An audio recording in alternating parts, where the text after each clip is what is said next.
conscious attitude is influenced by appropriate interpretation of the dreams and their symbolic contents. Thus, our dream life creates a meandering pattern in which individual strands or tendencies become visible, then vanish, then return again.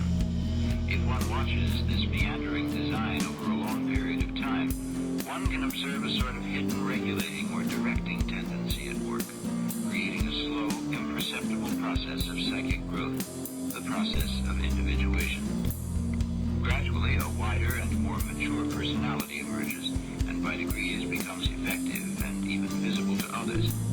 The fact that we often speak of arrested development shows that we assume that such a process of growth and maturation is possible with every individual. Since this psychic growth cannot be brought about by a conscious effort of willpower, but happens involuntarily and naturally, it is in dreams frequently symbolized by the tree, whose slow, powerful, involuntary growth fulfills a definite pattern. The organizing center from which the regulatory effect stems seems to be a sort of nuclear atom in our psychic system. One could also call it the inventor, organizer, and source of dream images. Jung called this center the self and described it as the totality of the whole psyche in order to distinguish it from the ego, which constitutes only a small part of the total psyche. The self can be defined as an inner guiding factor that is different from the conscious personality and that can be grasped only through the investigation of one's own dreams.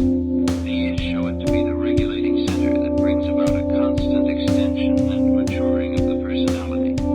But this larger, more nearly total aspect of the psyche appears first as merely an inborn possibility. It may emerge very slightly, or it may develop relatively completely during one's lifetime. How far it develops depends on whether or not the ego is willing to listen to the messages of the self.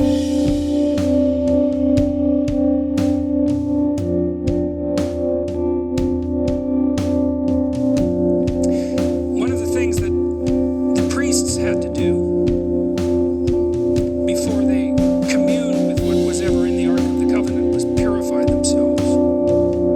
And so one possibility is that the bad psychedelic experience is a involuntary confrontation with what you describe as the shadow. It's like, so beware of experimenting with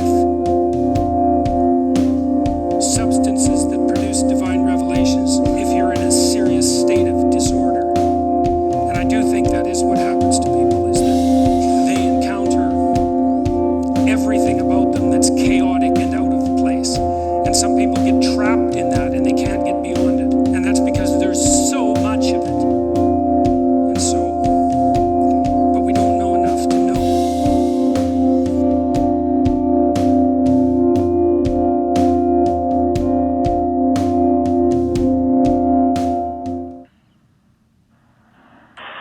You know, do you really want to be a Taoist hermit circulating the light for 200 years in a cave high up above timberline? You can, you know, there's nothing stopping you once you understand that this psychedelic vehicle is available. I'm appalled at that. I mean, it's one thing to change your life to be nicer to your coworkers. It's quite another to change your life to be incomprehensible to 99.9% of all humanity. So, once you have the psychedelic tool in hand, then real choices have to be made. What is this to you? Is it simply something that you do once or twice a year to affirm to yourself that it's possible? Or is it something that you can use in some way for your good and the world? That's sort of where I have come to rest, and I hope it's not a delusion. But I think that there are ideas out there, and that they don't do any good out there, that they only have efficacy if brought into 3 dimensions. And there are all kinds of ideas. In fact, they are all ideas. So we're talking about a more efficient internal combustion engine, how people can learn to love each other, how to save the planet, the most efficient way of packing crackers in a box for long shelf life and low destruction of their structural integrity. It doesn't matter what the problem is. The answer can be found out there. Well, it puts people who are into this psychedelic thing in an entirely different stance from all other spiritual seekers, because all other spiritual seekers are furiously seeking. Psychedelic people are holding it back with all their power, because they are in the presence of the mystery. And then the trick is to get a spigot on it, so that it can be turned on and off rather than just coming at you like a tidal wave a mile high and 20 miles wide. So it's a different problem, an embarrassment of riches, an embarrassment of access to past, present, future, alien dimensions, mantra hoarding elves, and promise-bearing demons. And so strangely enough, it creates a certain kind of conservatism. Now, I don't think that everybody realizes this.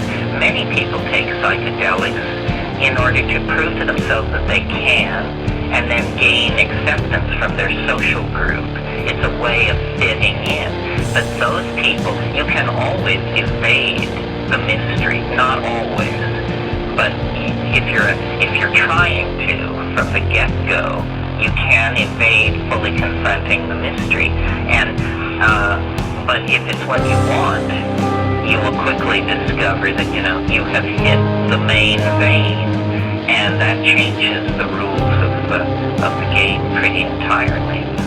Because it's hardly different from death, because you're not going to recognize yourself.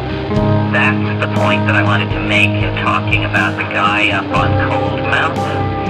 Once he ran a gas station, once he followed the Dodgers, but then it all began to slide in a certain direction, and he is no longer recognizable to himself. Carlos Castaneda has Don Juan say, "You must lose your personal history." Well, I don't know whether Don Juan is a real person or whether he ever said that, but it's interesting, that notion. How many of us would be willing to become unrecognizable to ourselves? And yet, obviously, that's the path that one is on. And so then you just decide, well, is there an obligation to go to the end? Do I have to become a genie? Do I have to become a Taoist sage, an immortal? And I think the answer is no. One doesn't have to do that. Buddhism creates the notion of the bodhisattva. That is, in a way, this same thing. It's where you're just about to go over the hill into incomprehensibility, and then you say, wait a minute, what about the people in the prisons, the naked, the hungry, the oppressed? And you pull back and say, no, I forswear enlightenment until the last being attains enlightenment. Well, it's a noble gesture, but I'll bet these bodhisattvas make this vow with a tremendous sigh of relief.